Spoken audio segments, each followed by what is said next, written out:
In the busy streets of Lagos, there was a nurse named Chioma Okafo. She was 23 years old. Quiet, the type of person people forget about 5 minutes after meeting her. She didn't wear flashy clothes, she didn't post on social media, she didn't gossip with the other nurses during break time. She just came to work, did her job, and went home. Some of the other nurses thought she was boring. A few even laughed at her behind her back. They'd say things like, "See this one, always forming saint," or "Chioma the church girl." But she didn't care what they said. Her mother had died when she was young. Before she passed, she told Chioma something she never forgot. If you take care of people with a clean heart, God will take care of you. So that's what Chioma did every single day. She worked at Premier Life Hospital, a tall glass building in Victoria Island where rich people came when they got sick. Politicians, business owners, celebrities, people with money. Most of the staff would change their behavior when a VIP patient showed up. They'd smile bigger, talk softer, move faster. But not Chioma. She treated the governor's wife the same way she treated the security guard's daughter, with care, with respect, with attention. And that's exactly why everything happened the way it did. It was a Thursday evening, the kind of evening where the sky turns dark too early and the rain comes down like it's angry. Chioma had just finished checking on an old man's drip when the emergency alarm went off. "VIP patient incoming!" Nurse Blessing shouted from the hallway.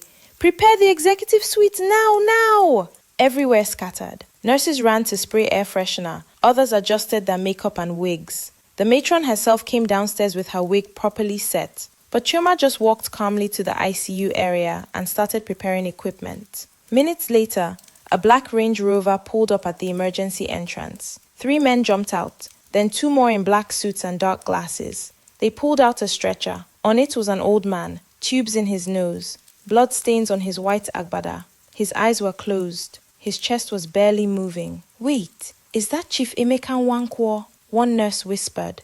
"The oil man? The one that owns half of Lekki," another one said. The same one whose children were fighting in court last year?" Everyone froze. Doctors rushed over. The matron made phone calls. Security blocked the hallways. The man was barely breathing. They put him in the special ICU room. Machines beeped everywhere. Nurses moved in and out. By midnight, the hallway was quiet again. Most staff had gone home, but Chioma was still there. She sat beside his bed in the dim light. She looked at his face.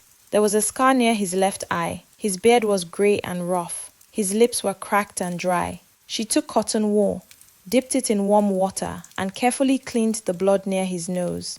That's when the door opened. The matron walked in and stopped. "You're still here?" Chioma nodded. "His vitals are unstable. Someone needs to watch him." The matron stared at her. "You're a strange girl, Chioma. Do you even know who this man is?" "I just see someone who needs help." The matron shook her head and walked out. She stayed through the rain. She stayed until the morning birds started singing. She stayed until 6 a.m. And then something happened. The old man's fingers moved. Chioma jumped up. His eyes opened slowly, weak, tired, but they looked straight at her. His lips moved, but no sound came out. She leaned closer. "Can you hear me?" He blinked once. "You're in the hospital. Premier Life Hospital in Lagos. You came in last night unconscious. Do you know your name?" His voice came out dry and broken. "Water." She brought a cup with a straw and helped him drink slowly. He coughed a little, then whispered, "Who are you?" "My name is Chioma. I'm a nurse. I've been watching over you." He stared at her for a long time. Then he said something that confused her. "Don't let them near me." She blinked. "Who?" "Anyone. My people, my staff, my family." He looked away, then back at her. "I don't trust them." There was silence. Then he said, "You stayed with me all night. You're the only one." Chioma didn't know what to say. "I want you to stay," he said, his voice stronger now. "I will inform the matron." "No," he said firmly. "Just you. Please." She looked into his tired eyes and saw something there. Fear, loneliness, pain. "Okay," she said softly. "I'll stay." The next morning, his family arrived. 2 men in expensive suits, a woman in high heels and designer sunglasses. They demanded to see him. The matron tried to explain that he needed rest, but then Chief Emeka's voice came from inside the room. "If it's not Nurse Chioma, I don't want to see anybody. The matron turned to Chioma. What did you do to this man? I only stayed, Chioma replied. From that day, Chioma became the only person allowed in his room. She fed him, changed his drip, gave him his medication, and sometimes she just listened. He didn't talk about business or money. He didn't brag about his houses or cars. Instead, he asked her about her life. Why did you become a nurse? He asked one evening. Chioma was quiet for a moment. Then she said, my mother died when I was young. She bled too much after giving birth to my younger brother. They said if someone had reached the hospital earlier, she would have survived. So I promised to help people live, even if I couldn't save her. Chief Emeka looked at her for a long time. You are different from them. Different from who? The others. The ones who smile but hide knives. Chioma didn't answer, but something in her heart was beginning to shift. She didn't know what it was yet. All she knew was that this man, this powerful man who could buy anything he wanted, had chosen her, not for her beauty, not for what she could give him, but for something simpler, her presence, her silence, her heart. And on the 7th day, he said something strange. Chioma, do you believe in second chances? She looked at him. Yes, I do. He closed his eyes. Then I need yours. The room smelled like antiseptic and mint leaves. Soft beeping from the machines filled the air. Chioma sat on a small stool beside the bed, holding a warm towel. Do you know what it's like? Chief Emeka said quietly. To sleep in a house full of people, but still feel alone. Chioma looked at him but didn't speak. He turned his head to meet her eyes. You still smile like someone who has peace. I cry when I'm alone sometimes, Chioma said. I just don't do it in front of people. A small smile touched his lips. Good. That means you still feel. Silence. Then he asked, Chioma, do you know who I am? Yes, sir. You're Chief Emeka Nwankwo. You own Nwankwo Oil and Gas.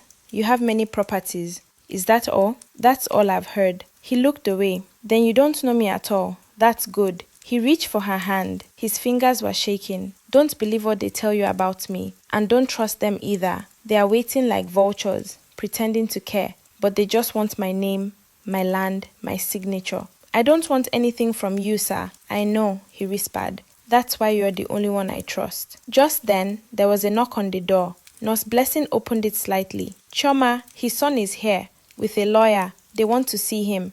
Chief Emeka's jaw tightened. Tell them I'm sleeping. But sir, tell them I said no.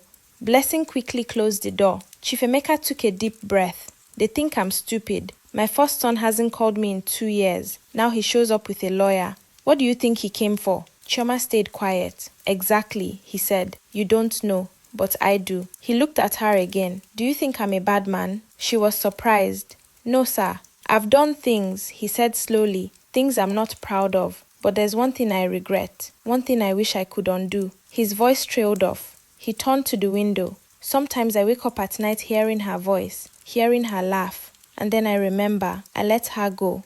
I chose money. I chose power. And now I'm dying with all of it. But without her. Chioma frowned. Who is she? He blinked slowly. Ngozi, the only woman I ever loved. He looked back at Chioma. But first, I need to be sure. Sure of what? Sure that you're the one. The one for what, sir? He didn't answer. He just closed his eyes and whispered, watch them, Chioma. Watch how they start to come around now. And he was right. That same afternoon, the door opened without permission. A tall man in a designer's suit walked in. His face was sharp. His eyes were cold. Dad, he said. It's me, Chukwudi. Chief Emeka turned his head but said nothing. Dad, I flew in from London. They told me you're not doing well. I said I don't want to see anyone. Chukwudi forced a smile. Come on, Dad. Don't be like this. Get out. Dad, please. Chioma stood up. Sir, maybe you should let him speak. Chioma, the old man said slowly. Please ask him to leave. Chukwudi's face changed. He turned to Chioma. Excuse me, who even are you? His nurse or his wife? Chioma looked down. I'm his nurse. Then act like one and leave us alone. But Chief Emeka raised his hand. If she leaves, you leave too. Chukwudi clenched his jaw. You're being unfair. No, Chukwudi, I'm being wise. Chukwudi laughed bitterly and turned to leave. At the door he paused. He's dying. And he's given his heart to a nurse. Then he slammed the door. Chief Emeka stared at the ceiling. They think they know me, but they only know what I let them see. He looked at Chioma with sad eyes. You remind me of her. Who? Ngozi. Silence. The next day got worse. His second son came, then a cousin, then a pastor, then a chief from his village. Then a man claiming to be his childhood friend. They all wanted to see him. He refused them all. Why me? Chioma finally asked on the third day. He looked at her with those tired eyes. Because you listen, because you care. Not because of what I have, but because I'm human.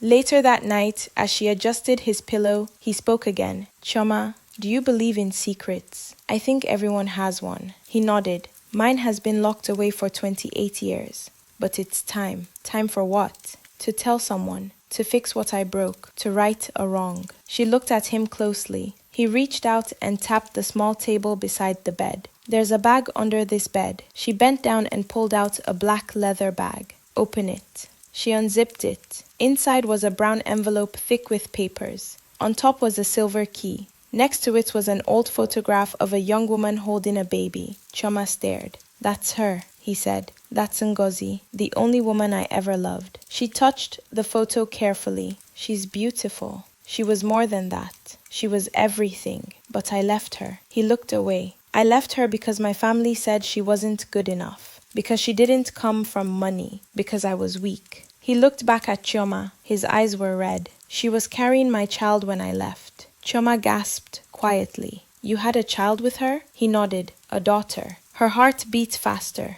What happened to them? I don't know.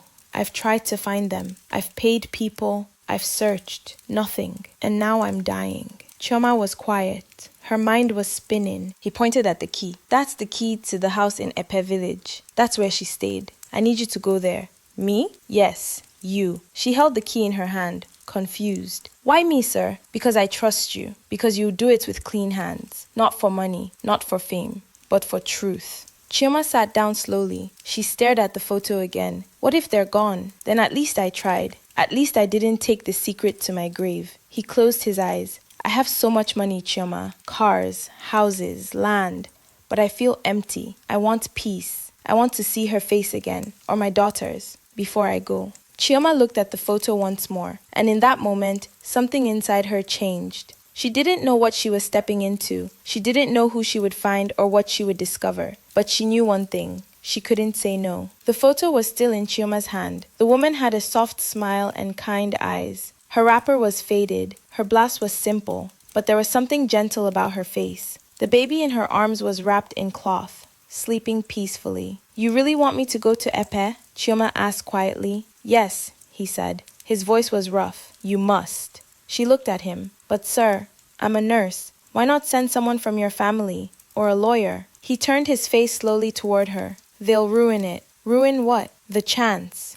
The chance to fix what I broke. They don't understand love. They only understand land and cars. He coughed. You saw it when Chukwudi came in. Did he look like someone who wanted his father back? Or someone who came to collect? Chioma stayed quiet. You still haven't told me everything, she said softly. What am I going there to do? Find her. Find out if she's still alive. If not, find my daughter, that child in the photo. But what if they moved away? Then go to the house, use the key. Everything is still there. Maybe letters, maybe something she left behind. The caretaker has been keeping it clean. Why didn't you go yourself? He gave a weak, bitter laugh. Pride, shame, and later, sickness. I thought I had time. Chioma sighed. I don't even know what to say to her, sir. What if she slams the door in my face? What if she hates you? He nodded. She has every right to, but I need to try. Chioma, I don't want to die without trying. She stood up slowly and walked to the window. The city lights of Lagos blinked in the distance. She turned back to him. And if I go and I find her, what should I tell her? Tell her I never stopped thinking about her, that I never stopped loving her, that I was a coward. Chioma's heart tightened. He continued. And if she's gone, find my daughter. Tell her who she is. Tell her I was wrong, but I wanted her to know. He coughed again, a deep, painful cough. Chioma rushed to his side and adjusted the pillows. You're not strong enough for all this talking, sir. He grabbed her wrist gently. Promise me. Sir, Chioma, promise me. She swallowed. I promise. He let go and leaned back. You'll need to leave soon, before they start watching you. She blinked. Watching me? They're already suspicious. They know something is going on. My sons, my cousin, even the lawyer. They see you coming in and out. They'll try to stop you. Why? Because if you find her and she brings proof, they lose everything. Chioma felt a shiver run down her spine. What's inside this envelope? Papers, property documents, DNA test request, a handwritten letter. I was writing it before I collapsed. It's not finished, but it's all I have. Chioma placed the envelope back into the bag. I need a few days off. He nodded. I'll speak to the matron. No, she said. That will draw attention. I'll call in sick. He gave a faint smile. You're smarter than I thought. Chioma pulled out her phone. Her hands were shaking. I've never done anything like this. This is not just about medicine. This is something else. I know, he said. She turned back to him. I'll go in the morning. First thing. He closed his eyes,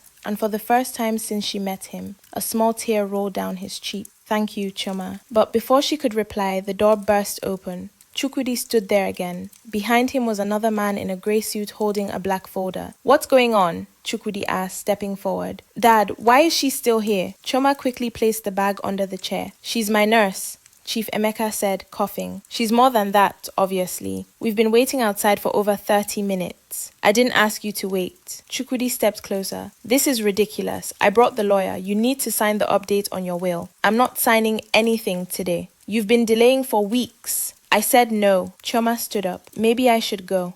No, Chief Emeka said. Yes, Chukwudi said at the same time. The two men stared at each other. Then the lawyer cleared his throat. Sir, we just need a few signatures for the hospital bills. We can leave the will for later. Chief Emeka looked at him. Give the papers to Chioma. The lawyer blinked. Sir?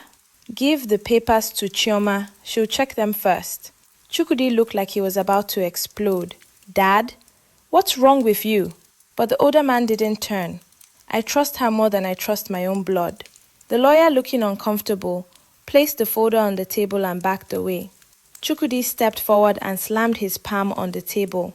This is madness. Chief Emeka turned to him.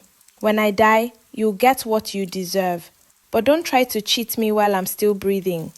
Chukwudi's mouth opened, then closed. He turned and walked out. The lawyer followed. The door slammed shut. Silence. Chioma reached for the folder and placed it in the drawer. She turned to him. What if they follow me? He looked at her seriously. Don't use your real name when you get to Epe. Don't talk to anyone about why you're there. Go straight to the address. Use the key. Lock the door behind you. Her heart was beating fast. Okay. He reached under his pillow and brought out a small plastic bag. Inside was cash and a folded paper. That's for transport. Use the details on the paper to find the caretaker. His name is Baba Tunde. She took it. Then he lay back slowly. I'm tired. She covered him with the blanket. Rest, sir. Call me Emeka, he whispered. She paused, then nodded. Rest, Emeka. As she walked out of the room with the bag, the photo, the envelope, and the key in her small purse, she had no idea her life was about to change forever. Chioma didn't sleep that night. She sat on her narrow bed in the small flat she rented in Surulere, staring at the brown envelope on the table. The photo of Ngozi and the baby was next to it. The silver key lay beside the photo. Everything looked still, but her heart was loud. Outside, Lagos was noisy even at night. Generators humming, cars honking, music playing somewhere far. Inside her head, voices were shouting, "Why are you doing this? What if it's a trap? What if they find out? What if the woman is dead? What if the daughter doesn't want to be found?" She closed her eyes and remembered Chief Emeka's face. The eyes had been clear, like a man chasing money, like a man trying to breathe before it was too late. He wasn't faking it. He could feel it. He was scared. He was sorry. He wanted peace. Before dawn, Chioma packed a small bag, dresses, notepad, a power bank, a scarf, and the most important things, the key, the photo, the envelope, the address. She left a text for the matron saying she had a family emergency and needed 2 days off. 6:30 a.m. was at Ojota Motor Park. It was busy. Drivers shouting, passengers dragging bags, baby crying, woman frying akara under an umbrella. Everything moved fast. She held the paper tight in her hand and looked for the bus going to Epe. Epe! Epe! Madam, this way! A conductor shouted, waving his hand. She followed. The bus was old, windows cracked, seats torn, but it didn't matter. Her mind was heavier than the heat inside the bus. She sat at the back and looked out the window. The engine started and they moved. The city faded slowly. Tall buildings turned to small houses. Paved roads turned to rough paths. The bus bounced over potholes. Dust filled the air. She didn't speak to anyone. She didn't eat. She just kept thinking about what she would find in Epe. 4 hours later, the driver shouted, "Last stop!" Chioma stepped out. The sun hit her face. Her throat was dry. Her legs were stiff. Epe village was quiet. No tarred roads, just red soil and scattered houses made of cement blocks and zinc roofs. Chickens walked freely. Goats stood under trees. Children played with tires. She walked to a small shop by the roadside and pulled out the paper. "Babatunde," she said to the woman frying plantain. "Do you know someone called Babatunde?" The woman looked up slowly. "Babatunde the mechanic or Babatunde the caretaker?" "Caretaker." She pointed down a path. "Third house after the well, the one with blue gates." Chioma nodded. "Thank you." As she walked, people looked at her. Her dress was too clean, her shoes too neat, her face too unfamiliar. She didn't belong, and they could tell. She reached the blue gate and knocked gently. An old man in his 60s opened the door. His face was tired. His hands were rough. "Yes? Are you Babatunde? Who's asking?" She opened her bag and showed him the photo. "I came from Lagos. Chief Emeka sent me." He stared at the photo. His face changed. "You need to come inside," he said. She entered. The room was small but neat. A standing fan turned slowly. A calendar from 2019 hung on the wall. On a wooden table sat a Bible and a small radio. He sat down. "You said Emeka sent you." "Yes, he's very sick." Babatunde nodded slowly. "I knew this day would come." "You were the caretaker." "I still am. I visit once every week. Sweep, clean the compound. No one lives there." She opened her bag and pulled out the key. He nodded. "That's the one. Can you take me there?" He stood up. "Now?" "Yes." He grabbed an old cap and stepped outside. They walked in silence, past farms, past the school with children shouting, past the church with broken windows. Finally, they reached the edge of the village. There, behind tall bushes, was a quiet compound. The gate was rusty. The walls were faded yellow. Babatunde pulled out his own key and unlocked the gate. They stepped in. The grass had been cut, the path swept, but the air felt still, like time had stopped. Chioma walked up to the front door. Her fingers shook as she placed the silver key in the lock. It turned. She pushed the door open. The smell of dust and wood filled her nose. The living room was simple. A brown sofa, a table with a crochet cloth, curtains made of local fabric. Everything looked untouched, but clean, as if someone had just stepped out and never returned. "Did she live here long?" Chioma asked. Babatunde nodded. "Yes, almost 3 years. Then one day she just left. No goodbye." Chioma walked slowly to the shelf near the wall. There were framed photos. Ngozi holding the baby. Ngozi sitting by a tree. Ngozi smiling. She never came back? Never. Did anyone look for her? Some men came, sharp suits, asking questions. She hid. After that, she packed and left. Chioma sat down. Did she ever say where she was going? No. Chioma pulled out the envelope and placed it on the table. She opened it and removed the handwritten letter. The words were shaky, some lines unfinished. She read slowly. "To the woman I never stopped loving, I made the biggest mistake of my life when I walked away. They told me you were beneath me, but I see now I was the one beneath you. You gave me a daughter, and I gave you nothing but silence. I want to fix that. Please forgive me, Emeka." Her throat tightened. She folded the letter and placed it back. "Is there anything she left behind?" Babatunde nodded. "There's a room. She locked it before she left. I never opened it." "Where?" He led her to the end of the hallway, a plain wooden door. Chioma brought out the key again and tried it. Click. The door opened. Inside, the air was thick. Dust danced in the sunlight. The bed was made. A small drawer stood beside it. On top of the drawer was a scarf, the same one from the photo. Chioma stepped in. The walls had pictures drawn by a child, flowers, the sun, a man holding a woman's hand. She opened the drawer. Inside were letters, dozens, all addressed to Emeka Nwankwo.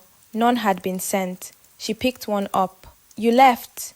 "I waited. I believed your words, but days passed and our daughter asked every day, 'Where is Daddy?' I couldn't answer." Chioma's hands trembled. She opened another. "Your men came today. They offered money but not truth. I won't let them touch what's mine. I won't let them take my daughter." Chioma blinked back tears. She turned around. In the corner was a wooden box. She opened it. Inside were baby clothes, a small pink shoe, a doll with one eye missing, and under it all, a birth certificate. She pulled it out. Her heart stopped. Name: Adaize Ngozi Nwankwo. Date of birth: August 18, 1996. Father: Emeka Nwankwo. Mother: Ngozi Obi. She covered her mouth. "She's real," Chioma whispered. "She's alive. She has a name." Babatunde looked over her shoulder. "That's her." "Yes." Chioma stared at the paper. I need to find her. Babatunde sighed. That will be hard. Why? Because Epe doesn't talk. People here mind their business. But maybe what? There's someone who might know. Mama Kehinde. She used to help Ngozi. If anyone saw where she went, it would be her. Where is she? 4 houses from the well. Ask for the one with the red cloth hanging outside. Chioma grabbed the certificate, folded it gently and placed it in her bag. Let's go. The sun was high now, burning hot. Chioma walked beside Babatunde, her bag pressed against her side. Every step felt heavier. Are you sure she'll talk to me? Chioma asked quietly. Babatunde adjusted his cap. Mama Kehinde is old, but she remembers everything. If she liked Ngozi, she might help you. If she doesn't, she'll close the door. They turned down a narrow path. Up ahead was a small compound with peeling paint. A red cloth hung from the window. That's her house, Babatunde said. Chioma stopped at the gate. Her heart was beating fast. She raised her hand and knocked. No answer. She knocked again. This time, an old woman's voice came from inside. Who is it? Someone looking for Mama Kehinde, Chioma said softly. The gate creaked open. An old woman stepped out slowly, leaning on a walking stick. Her head was wrapped in a faded wrapper. Her eyes were sharp. I'm Mama Kehinde, she said. Who are you? I'm Chioma. I came from Lagos. I'm looking for Ngozi. The old woman's face froze. She looked at Chioma from head to toe, then at Babatunde. What is this? I brought her, Babatunde said quietly. She's from Emeka. Mama Kehinde's eyes narrowed. Emeka Nwankwo. Chioma nodded. He's very sick. He asked me to find Ngozi. Mama Kehinde's grip on her stick tightened. Too late, she said. Chioma's stomach dropped. Too late? She's dead. The old woman turned and walked slowly back into the yard. Come inside, she said. Chioma and Babatunde followed her into a small sitting room. Mama Kehinde sat down heavily, closed the door. Chioma closed it. The old woman stared at her for a long time. So Emeka finally remembered her. Chioma nodded. He never forgot her. Mama Kehinde gave a dry laugh. He forgot her every day he didn't come. He said he was ashamed. He said he was weak. The old woman shook her head. That man destroyed her. Chioma sat on the edge of his stool. Please tell me what happened. Mama Kehinde looked at her hands. Ngozi came here when she was still young. Beautiful, smart. She could have married anyone, but she fell for Emeka. He was already rich. He promised her everything. He gave her a house. He gave her a baby. Then he left. Chioma's throat tightened. He said he planned to return. He didn't. The old woman said flatly. Men from Lagos came. They brought papers. They brought lies. She was alone. She had to hide.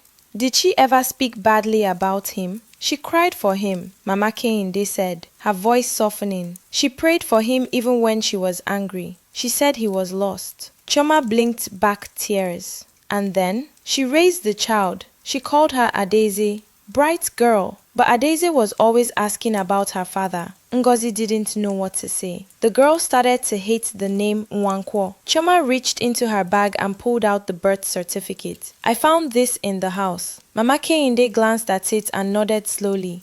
That's hers. Where is she now? Chioma asked. Where is Adeze? Mama Kehinde's eyes narrowed. Why? Because Emeka is dying. He wants to see her. He wants to tell her the truth. The old woman's lips pressed together. Truth. Too late for truth. It's not too late, Chioma said. He's still alive. Mama Kehinde leaned forward. And you think Adeze will forgive him? After all these years? After all the lies? She's not a child anymore. She's a woman. And she's angry. Even angry people deserve to know who they are, Chioma said quietly. The old woman stared at her for a long time. You're not like the others. You're not a lawyer or a spy. You're not here for money. I'm not. I'm just a nurse. He trusted me. Mama Kehinde was quiet. Then she said, Adeze lives in Ikorodu now. She works at a small clinic. She doesn't use Nwankwo as her name. She calls herself Adeze Obi. She never speaks about him. Chioma's heart jumped. Do you have her address? I do, Mama Kehinde said slowly. But if I give it to you, what will you do? I'll go to her. I'll tell her everything. I'll bring her to him. Mama Kehinde's eyes were sad. And if she refuses? Then at least she will know. The old woman looked at Babatunde. then bat at Chioma. Finally, she reached under her wrapper and pulled out a small piece of paper. She placed it on the table. That's where she works. Don't tell her I sent you. I won't, Chioma said. Mama Kehinde leaned back. Be careful. She's strong. She doesn't trust easily. And if Emeka's family finds out what you're doing, I'll be careful, Chioma said. Thank you.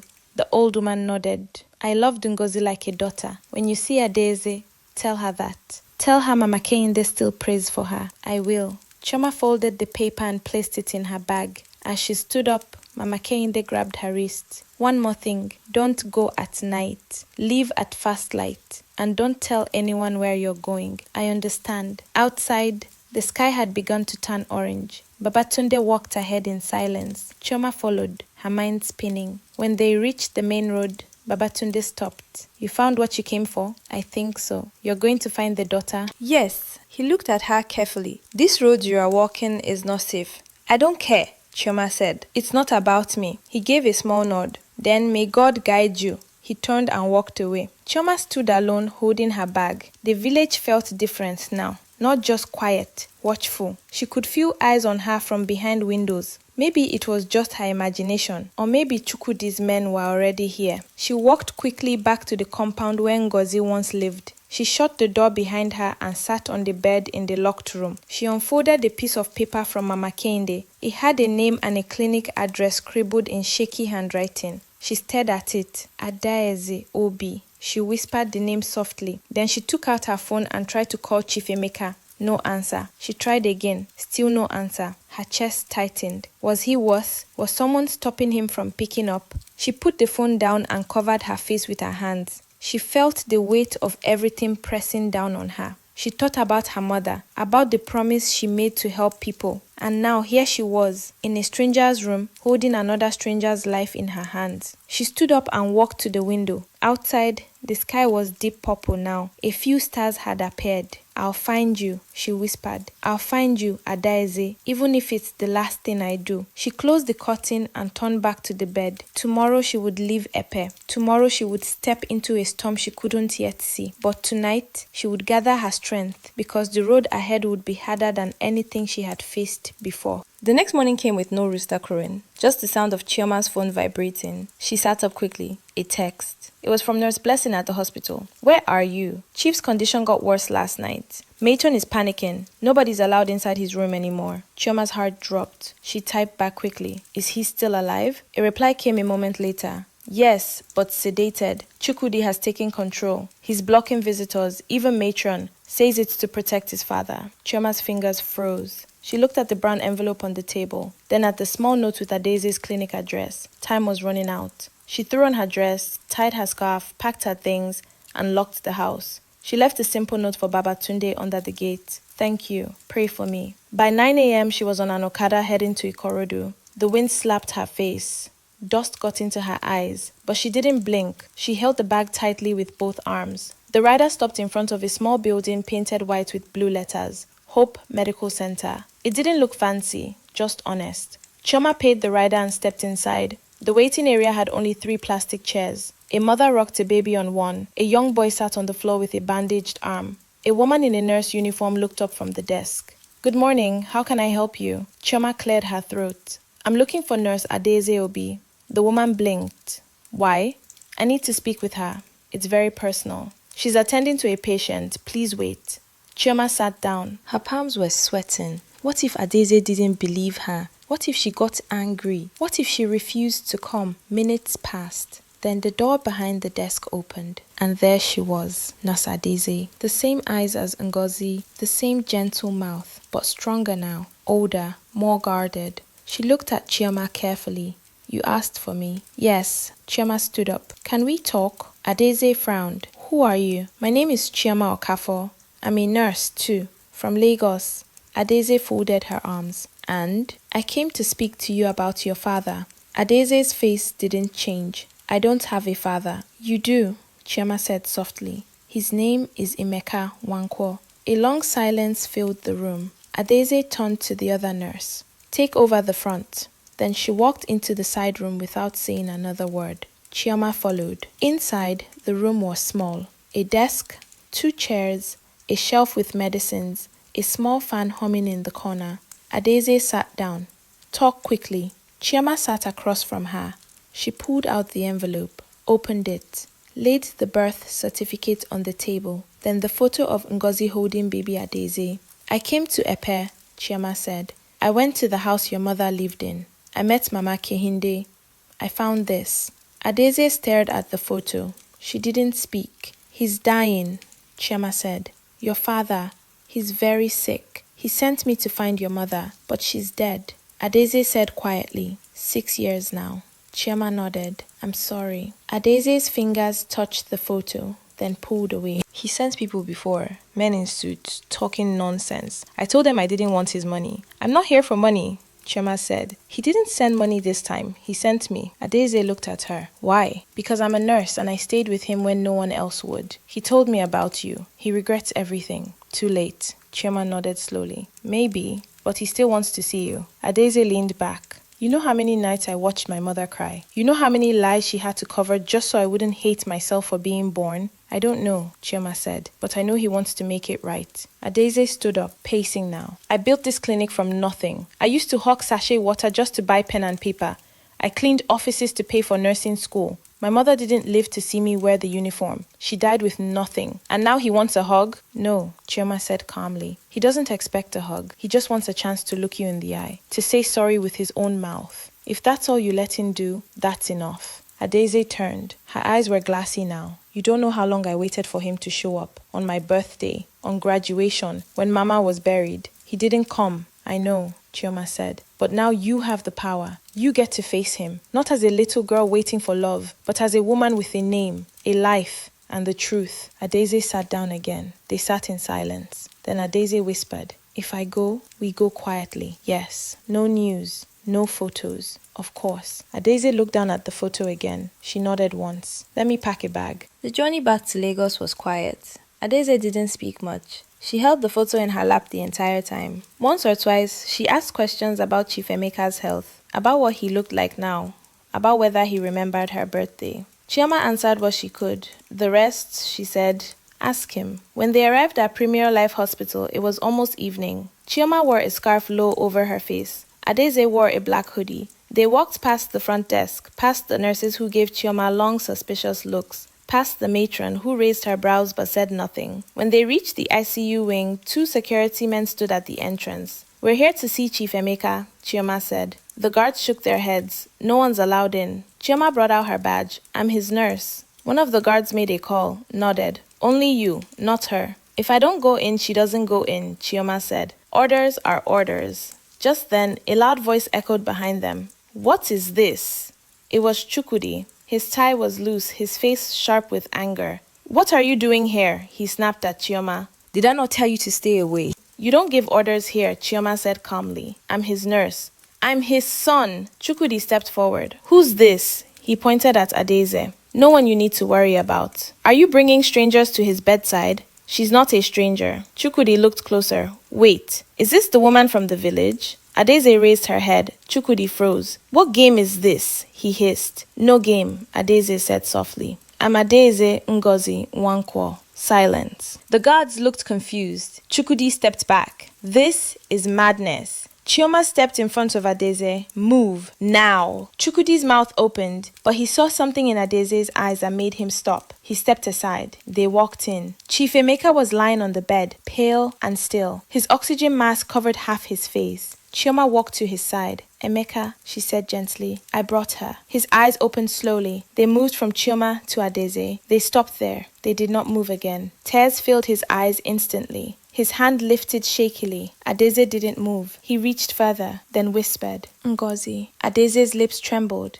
I'm not Ngozi. I know, he said, but your eyes. She took a step forward. He reached again. This time she held his hand. I'm sorry, he whispered. I was afraid. I was a coward. Adeze didn't cry. She looked him in the eye and said, I wanted you to come all my life. I should have, he said. He coughed. His whole body shook. Chioma checked his pulse. It was weak. I'm here now, he said. Let me look at you one last time. Adeze sat beside him. He touched her hair with shaking fingers. You look just like her. Chioma stepped back quietly. Outside, voices were rising, Chukwudi shouting, a nurse trying to calm him. But inside the room, the past was standing still. A father, a daughter, a broken promise, a small healing. I can rest now, he whispered. Adeze held his hand tighter, then rest. But just as peace was falling, the door burst open. A man with a phone camera ran in. A security guard chased behind. Is it true? The man shouted. Is this the secret daughter of Chief Wankwo? Adeze jumped up. Chioma blocked the camera. Get out! More voices outside. More flashing lights. The news had leaked. The secret was no longer secret, and the storm had finally come. The camera light was still blinking. The man kept shouting questions. Is it true you're Chief Emeka's daughter? How long has he known? Was she hidden from the will? Did the old man confess something before dying? Security guards stormed in, grabbing the man and dragging him out. But it was too late. The hallway outside was full now. Other people with cameras had gathered. Someone had tipped them off. Maybe Tsukudi, maybe someone else. But the secret was no longer secret. The news was out. Adeze stood frozen by the hospital bed, her face pale, her hands still shaking. Chioma quickly pulled the curtain shut and locked the door from inside. Chief Emeka was struggling to breathe again. His eyes rolled, his chest rising and falling in shallow bursts. Emeka, Chioma called, rushing to his side. Can you hear me? He nodded faintly, his lips dry. Don't talk. Save your strength. But he was already whispering something. She leaned in. I wrote it, he said, in the red folder, drawer. What folder? He pointed weakly to the bedside cabinet. Adeze opened it. Inside was a red plastic folder sealed with a rubber band. Adeze handed it to Chioma. She opened it fast. Inside were handwritten pages, each labeled Will, Final Draft. A sticky note on top read, To my lawyer, only after she comes. Chioma looked up. He meant you. Adeze stared at the papers. He changed it, Chioma said. He changed his will. Chief Emeka tried to smile, but his face twisted in pain instead. His chest began to jerk. The beeping on the heart monitor grew faster. No, no, no, Chioma panicked. Stay with us. Adeze grabbed his hand again. I'm here. I forgive you. His breathing slowed. One more deep breath, then stillness. Chioma placed 2 fingers on his neck. No pulse. She looked up at Adeze. Her eyes were wet now, but steady. He's gone. Adeze closed her eyes slowly. Outside, someone banged on the door. Open up! It was Chukwudi. Chioma tucked the red folder under her arm and opened the door slightly. Chukwudi pushed past her. He looked at the body on the bed, then at Adeze. So this is what it was all about. Don't start, Chioma warned. He turned to her. You brought her here to destroy everything. She's his daughter, Chioma said firmly. You can't erase that. Chukwudi laughed coldly. We'll see about that. My lawyer will deal with this mess. He turned to leave but paused. And don't think this is over. You're just a nurse. You don't know the world you're playing in. He slammed the door behind him. Chioma exhaled. He's going to fight this. Adeze sat on the edge of the bed, her hand still on her father's arm. Let him. The funeral was fast. It had to be. News had spread like fire. Every blog, every paper, every TV station. Billionaire Chief Emeka Wankwo dies peacefully after last-minute family reunion. Shocking revelation. Secret daughter arrives hours before death. Will war begins as Wankwo family faces new challenge. Chukwudi hired his own press team. He released a statement claiming the woman who visited was an imposter, that she had been planted, that she had no legal right to anything. But photos from the hospital had already leaked. Adeze's face was everywhere. Some said she was after money. Others called her the true heir. But Adeze herself said nothing. Not one interview, not one word to the press. She stayed with Chioma quietly in her flat in Surulere. I don't want the world, she told Chioma. I just wanted to see his face. And now that you have? Chioma asked. I feel lighter. 2 weeks passed. The lawyers moved quickly. The red folder was validated. The signature was real. The final draft of the will listed Adeze as his first biological child. She was entitled to 45% of the estate. Chukwudi and the other sons would share the rest. Chaos followed. Protests. Court letters. Accusations. Chukwudi called for a DNA test. It matched. He called for a second test. Same result. Then silence. He vanished from the news for days, until one morning Adeze received a knock on Chioma's door. It was Chukwudi. He didn't come with cameras, just him, in jeans, eyes tired, face rough. I came to talk, he said. Adeze stepped outside. Why now? I was angry. You still are? Yes, he said. But I'm not stupid. She waited. He looked at her. You look like her, the woman in the old photos. That was your mother? Yes. Chukwude nodded. My mother hated her. She used to say your father had a weak moment with a poor girl. That's all. Adeze didn't reply. I didn't believe it, he said. But I was a child. I didn't know I had a sister. She folded her arms. And now? I still don't know what to do with you, he said honestly. But you were there at the end. I wasn't. Silence stretched. Then he stepped back. The lawyer says we'll need to meet. Go over some things. I'm not fighting anymore. Just don't sell the house. The one in Ikoyi. It was his favorite. Adeze gave a small nod. Okay. He walked away slowly. A month later, the will was settled. The public lost interest. The cameras stopped coming. Adeze used part of her inheritance to expand her clinic. She built a new wing, bought more beds, hired staff, put up a small photo of Ngozi and Emeka in the reception. She didn't change her name, didn't buy a mansion. She stayed in the same area, but she smiled more. She laughed sometimes. She finally knew where she came from, and she forgave the man who left. One night, Chioma sat on her balcony holding a mug of tea. Adeze came out and sat beside her. You never told me why you helped him,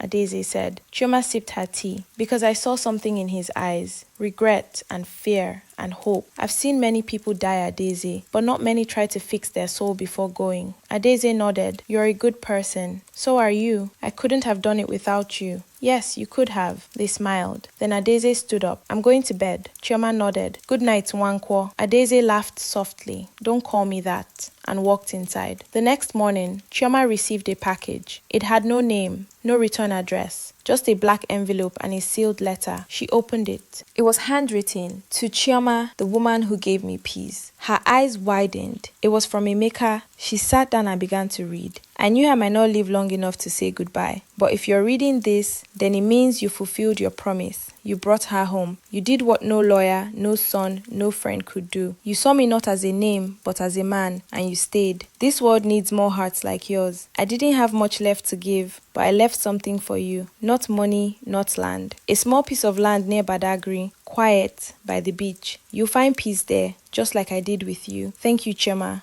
I can rest now. Tears rolled down her face. She didn't wipe them. She just folded the letter gently and held it close, because even though Emeka was gone, his last wish had been fulfilled, and somehow, through all the pain, something beautiful had been born. Chioma sat on the balcony for a long time after reading the letter. The sun had not yet risen. The street below was still dark and quiet, with only the sound of early morning traders setting up. Her fingers ran over the paper again and again. She had read it 5 times, and each time felt heavier than the last. The land was real. She checked the folded map tucked inside the envelope. It showed a small plot by the beach in Badagry, far from the city noise. She had never owned anything before, not even a bicycle, but now she owned land. Not just land, land given with meaning. A thank you from a man who had nothing left but his truth. When the sun finally rose, she went inside, changed into her nurse scrubs, and walked out the door like she did every morning. But this time, her heart felt full. It wasn't money that filled it, or power. It was something more quiet, more peaceful. She had done something good, and it mattered. At the hospital, everything had returned to routine. Chief Emeka's name was no longer on the whiteboard. His file had been locked and archived. His room had been cleaned and assigned to a new patient. Staff whispered less now. The noise had passed. Only Chioma carried his memory like a soft tune in the back of her mind. Later that day,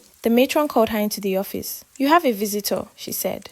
The lawyer. Chioma stepped into the small meeting room. There, waiting by the window, was Mr. Adeleke, the same man who had stood beside Chukwudi the day everything fell apart. He turned and gave a small nod. Nurse Chioma. She nodded back. He handed her a sealed brown envelope. This is from the estate, not for legal issues, just something Chief Emeka added in his final days. Chioma opened it slowly. Inside was a document. Her name was typed at the top, Chioma Okafor. It was a letter of recommendation addressed to the Lagos State Medical Board, signed in Chief Emeka's name, recommending Chioma for any higher training, hospital promotion, or leadership role of her choosing. Attached was a check, modest but real. Enough to pay off her debts, enough to start something new. I thought he gave everything to his children, she said quietly. Mr. Adeleke smiled. He gave his name to his children, but he gave his peace to you. Chioma looked down at the paper. She folded it, placed it back in the envelope, and nodded. Thank you. The lawyer paused at the door. You know, most people forget nurses, but he didn't. Chioma smiled gently. He couldn't. 2 weeks later, Chioma stood at the edge of the beach in Badagry, staring at the piece of land Emeka had left her. It wasn't large, just a flat space with sand, a few palm trees, and a view of the calm water stretching into the horizon. She took off her shoes and stepped barefoot onto the sand. It was quiet, peaceful, a place where silence didn't feel empty. She closed her eyes and took a deep breath. The wind carried the scent of salt water and fresh air. She imagined a small house here, wooden chairs on a porch, a breeze, a place where tired hearts could rest. When she opened her eyes, Adeze was standing beside her, holding 2 nylon bags. You came? You came? Chioma said. Of course I came, Adeze smiled. You think I'd miss seeing the famous nurse's new kingdom? Chioma laughed. It's just sand and air, for now. But it's yours, Adeze said. You earned it. They sat under the biggest palm tree, opened the bags and began to eat jollof rice from plastic containers. Do you miss him? Chioma asked after a while. Adeze was quiet. Then she said, sometimes I forget he's gone. I still expect him to call or knock, or show up again like it never happened. You loved him. I think I loved what he could have been, not who he was. Chioma nodded slowly. That makes sense. But when I touched his hand that day, Adeze continued, I saw fear in his eyes. Not fear of death, fear of regret. It made me feel human. It made him human too. They sat in silence, eating slowly. A bird chirped in the branches above. Chioma wiped her hand on a napkin. What will you do with your inheritance? I already did it, Adeze said. Built the children's ward at the clinic. Gave some to Mama Kehinde, set up a scholarship in my mother's name. Chioma smiled. You're amazing. Adeze shrugged. I didn't do it for anyone to clap. I just wanted the story to end right. And did it? Adeze looked at the ocean. I think it did. They finished eating and sat back, heads resting against the tree bark. I'm leaving the hospital soon, Chioma said softly. Adeze turned. What? I want to build something here. Maybe a small healing center, somewhere people can rest, recover, not just their bodies, but their hearts too. Adeze's eyes lit up. Like a retreat, Chioma nodded. Simple, quiet, true. I'll help you, Adeze said. You don't have to. I want to. They looked at each other and smiled. 2 women, different stories, same purpose, same peace. Back in Lagos, Chukwudi Nwankwo sat alone in his father's old study. The room was untouched, books still on the shelves, pens still in the drawer. He opened the drawer and found a dusty cassette player. He turned it on. A soft voice played. It was his father recording a message. Chukwudi, if you ever find this, I hope you understand. I made choices that built towers, but left cracks in the ground. I hope you build differently, not higher, but better. Chukwudi paused the tape. He looked around the room, and for the first time, he felt something new. Not anger, not shame, but understanding. 3 months later, Chioma stood in front of a new signboard. Emeka Peace Haven, Healing and Rest Center. Adeze stood beside her holding a bottle of cold malt. They had painted the center themselves, built it with local workers, made it soft and warm. Inside were clean beds. Simple food, quiet corners, books, smiles, no noise, no judgment, just peace. People came from far and near, burnt-out workers, sick old women, broken young men, widows, lost souls, and they found something there. Not magic, just love. One day a woman came. She was no older than 25, thin, tired, silent. Chioma took her hand. What's your name? The woman held out a crumpled piece of paper. It read, I heard this is where broken hearts get fixed. Chioma smiled. You heard right. She led her inside, and as the door closed behind them, the breeze carried laughter into the palm trees. Weeks turned into months. The center grew. More people came. Some stayed for days, others for weeks. Chioma didn't charge much, just what people could afford, sometimes nothing at all. Adeze visited every weekend, bringing supplies, bringing hope. Chukwudi visited once. He didn't say much, just walked around, looked at the photos on the wall. One of them was his father. Before he left, he placed an envelope on Chioma's desk. For the center, he said quietly. She opened it later. It was a donation, a large one, and at the bottom, a note. Thank you for helping him find peace. Maybe one day, I'll find mine too. One evening, as the sun set over the beach, Chioma sat on the porch with a cup of tea. She thought about everything that had happened. How she was just a quiet nurse nobody noticed. How she met a dying man who trusted her. How she traveled to a village to find a woman and a daughter. How she brought them together. How she watched a man take his last breath with peace in his eyes. How she received a gift she never expected. And how she used it to help others find their own peace. She thought about her mother's words. If you take care of people with a clean heart, God will take care of you. And she smiled because it was true. The wind picked up, the waves crashed softly, The sky turned orange and pink. And in that moment, Chioma felt something she hadn't felt in a long time: complete peace. The center was full, 12 beds, all occupied. A small garden had been planted, flowers bloomed. Children from the village came to play there sometimes. Adeze had moved closer. She opened a small branch of a clinic nearby. Together, they ran health talks, counseling sessions, prayer meetings for those who wanted, but mostly they just listened, because that's what people needed most: someone to listen. One afternoon, a young man arrived. He looked lost. His clothes were dirty. His eyes were empty. "Can I stay here?" he asked. Chioma nodded. "Yes. What's your name?" "Tunde." "Welcome, Tunde. You're safe here." He broke down crying, right there at the entrance. Chioma didn't rush him. She just stood there, waiting. When he was ready, she led him inside. She gave him water, a clean shirt, a bed, and she said the same thing she said to everyone who came: "You don't have to carry it alone anymore." That night, as she locked up, Adeze walked over. "You know what's beautiful about this place?" Adeze said. "What?" "It's proof that one person's last wish can change so many lives." Chioma nodded. He wanted peace, and now others are finding it too. They stood together, looking at the center. "Do you think he's watching?" Adeze asked. "I think he's resting," Chioma said. Finally. 2 years after Chief Emeka's death, the center had become known across Lagos, not because of advertisements, but because of stories. People talked about the quiet place by the beach where hearts got healed, where a nurse named Chioma listened without judging, where broken people became whole again. The matron from Premier Life Hospital visited once. She walked around slowly, looking at everything. "You did this?" she asked Chioma. "We did this," Chioma corrected, pointing at Adeze. The matron shook her head in wonder. "I used to think you were just a boring nurse. I was wrong." Chioma smiled. "I'm still just a nurse. I just found my purpose." Before the matron left, she hugged Chioma.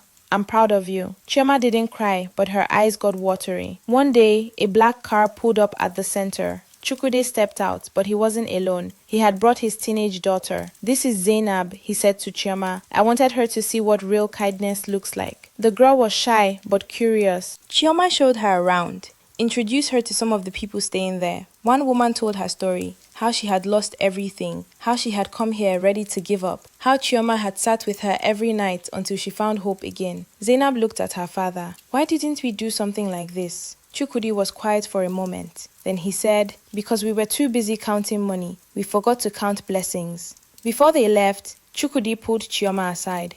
"I want to set up a fund," he said, "for this place, so it never has to close." Chioma was surprised. "Are you sure?" "My father trusted you," Chukwudi said. "Maybe it's time I do too." They shook hands, and for the first time since they met, Chioma saw something different in his eyes. Not anger, not suspicion, but respect. One evening, Chioma sat alone in her small office at the center. She opened a drawer and pulled out the last letter Chief Emeka had written to her. She had read it 100 times, but tonight, she read it again. "To Chioma, the woman who gave me peace. I knew I might not live long enough to say goodbye, but if you're reading this, then it means you fulfilled your promise. You brought her home. You did what no lawyer, no son, no friend could do. You saw me not as a name, but as a man, and you stayed. This world needs more hearts like yours. I didn't have much left to give, but I left something for you. Not money, not land, but a chance. A chance to do what you were born to do, to heal, to care, to love without expecting anything back. Use the land well. Build something beautiful, something that lasts longer than money, longer than names,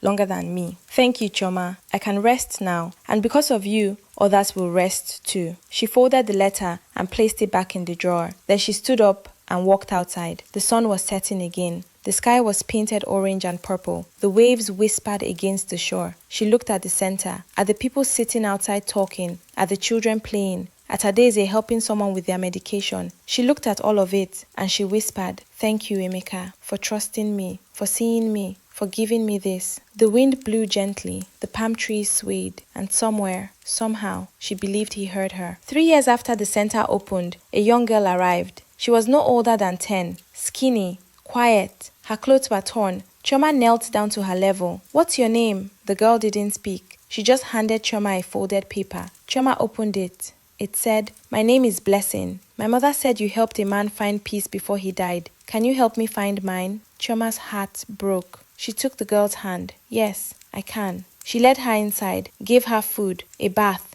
clean clothes, a bed, and that night, she sat beside her until she fell asleep. As Chioma watched the girl sleep, she thought about everything, how one decision changed everything, how staying with a dying man led to a journey, how that journey led to a daughter, how that daughter led to forgiveness, how forgiveness led to this center, and how this center was now helping a little girl find peace. It was all connected. One act of kindness, one promise kept, one life touched, and now a ripple that would never stop. 5 years later, Emeka Peace Haven had grown. There were now 3 buildings, a main center, a children's wing, and a counseling block. Adaeze ran the medical side, Chioma ran the emotional and spiritual side. Together, they had helped over 500 people. Some stayed for days, some for months, but everyone left different from how they came, lighter, freer, whole. The little girl, Blessing, was now 15. She volunteered at the center every weekend. She wanted to be a nurse, just like Chioma.